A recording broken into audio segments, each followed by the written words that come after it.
All right, hello and welcome back again, everybody. Thank you for tuning in. And as I mentioned before, the reason why I want to get into the world of podcasting is because I want to get serious about this sort of things.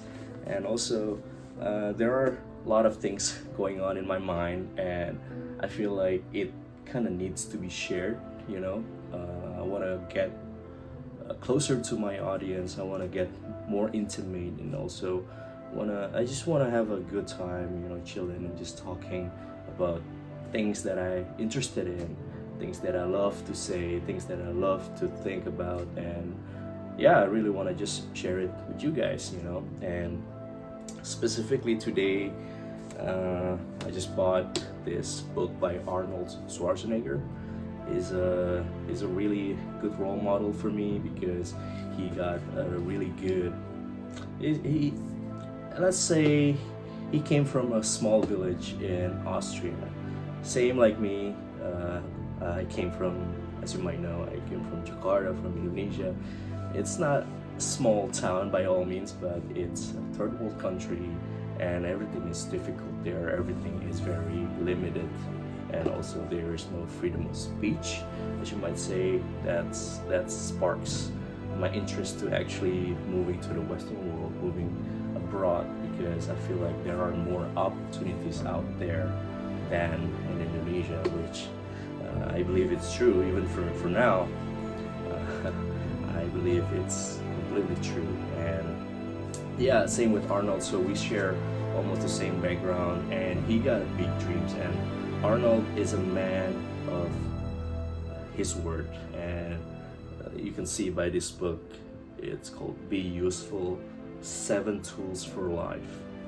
So yeah, I mean, basically here is saying like there's no unavoidable truth in this world. It's that there is no substitute for putting in the work, and there's no shortcut or growth hack or magic pill that can get you around the hard work of doing your job well, or winning something you care about, or of making your dream come true. So yeah, I read a few chapters already. The first chapter is his background, where he basically saying that there are dark times in his life, so he's not always been successful. He's not always been this big movie star that you knew. I followed his story, and I always watch his videos, motivational videos and all that. And I really think he's a very smart man. He wouldn't be there. He wouldn't be as big as he is right now if he's not smart, or if he's not have determination and perseverance to actually went through everything that going to that's basically he has to go through all this hard work to get where he is right now. And that's something that I always love to pick up from somebody, from a person. Whenever I met somebody new, I always love to pick the brains. I want to know their backstory. I want to know what's in their minds and things like that. What their dreams and their aspirations and all that stuff. So yeah, it's basically what sparks me to become a podcaster, or as you might say, an influencer. I wouldn't say influencer, but yeah, I've always wanted to do things like this, and I'm glad that I finally have the time to invest it in a more intimate settings like this, so I can talk to you guys freely, and also get the engagement that I wanted. So, yeah. Again, so basically he was saying in the first chapter how difficult it is for him after he stepped down from his governance, and it was a really difficult time for him because it was the time where COVID hits. I think it was in 2020, and everything is dark, everything is gloomy, and people are depressed and things like that. And don't get me wrong, I had those moments too. And like nobody's immune to depressed, nobody's immune to hard times and sadness and feeling like a total failure or non-existent, things like that. So yeah, he also said here that, you know, basically he was so surprised that there are so many people with a lot of negativity and pessimism and self-pity out there in the world. And basically, you know, most of them are really miserable, despite the fact that experts keep telling us that things have never been better in the history of human civilization, and there has never been less war, less disease, less poverty, and less oppression than right now. That's the problem that people are feeling these days because of social media. I think that's the danger of comparison, because you keep comparing yourself, comparing your life to all this amazing human that lives, you know, above the clouds, or they seems to have everything under control. They seems to have, you know, all the money in the world. Then that doesn't necessarily true, because underneath all that, maybe you don't know what they have been going through, you know. So yeah, it's also important to see here that many people talk about feeling irrelevant or invisible or hopeless. You know, a lot of young girls or women talk about not being good enough or pretty enough, and then young men talk about being worthless or powerless. And incidents of suicides and rates of addictions are on the rise. That's true. So if we step back and we talk about depression, of course everybody has depression. You know, I have depression. Like, I'm not immune to it, even though on the surface it might seem like I have it all under control, but that's not always the case, because I have to battle my own demon. Like, I have my own demon that I have to battle sometimes on my own, you know, because you have to stop relying on other people to help you, because nobody will come to help you. Only you can help yourself. And it's obviously true. When I hit rock bottom, I think when I left my job at Sony, I thought that was my dream job. But the working condition there was so difficult, and I feel guilty leaving my family behind, you know, for work, and that's always haunting me. So I have to give up that dream. I have to give up, you know, dream of working at Sony, working at a big studio, because of the working condition. It's just so hard to make great movies, you know, to be exact, because it requires a lot of sacrifice. It requires a lot of hard work, and also long hours, because you're creating something so perfect, and it took perfection out of you, if you know what I mean. So I always feel guilty about leaving my family behind, and I just couldn't stomach it. I had like stomach ache every single day because of that reason, and I can't eat. I can't have lunch for that reasons. I just want to get through my work as quickly as possible and then leave for the night, things like that. But yeah, so when I left, and I feel like my dream was crushed, I feel like this is not the world for me, and I feel so saddened by it. I almost crash and burn. I almost don't believe in myself anymore, thinking like, what's the point of all this, you know, going this far only to give up.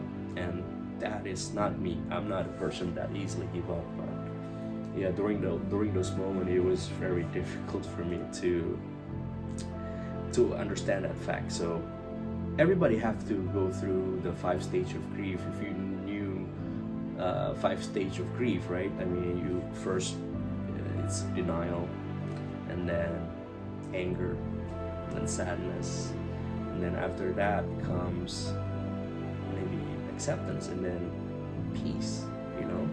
So if you go through all that, then you almost, if you came out of that depression, then you almost sort of becoming a different person, a new person. And that's exactly what happens to me. So after that, I just got another opportunity, because I just couldn't quit. I have to keep going, right?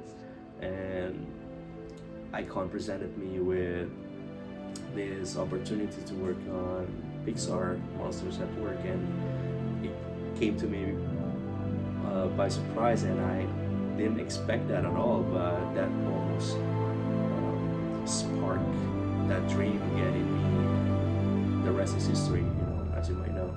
I stayed there for almost 4 years, working as a senior animator up until, on the second season they asked me to become the animation director for that show. So that come full circle for me, and it's a wonderful time that I had there. And now I'm venturing into something different, something better now.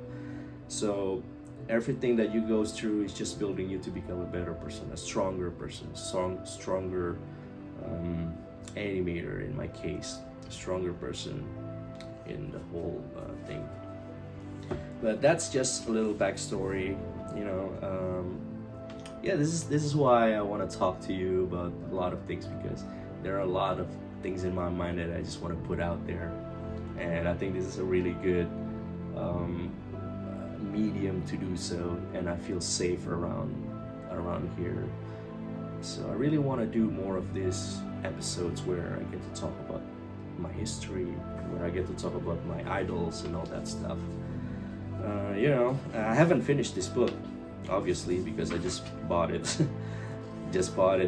today, but yeah, this is he's basically saying that you need to have a clear vision, and there are 7 tools that can help you to achieve your dreams.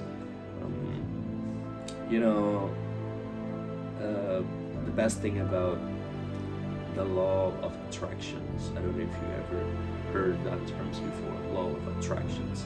It means that the universe will act according to whatever you are trying to attract.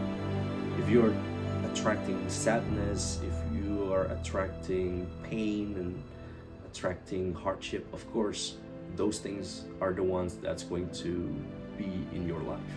But if you're attracting abundance, if you're attracting success, attracting health, fitness, for example, those things too will be in your life. So pick what you like to attract better, and don't be wrong about it. So I always try to shield myself. It's not that I don't care, but it's almost like a stoic. If you know Stoicism, it's almost like a stoic person, where you don't let any interference or any what's happening around you in your environment to affect you as a person.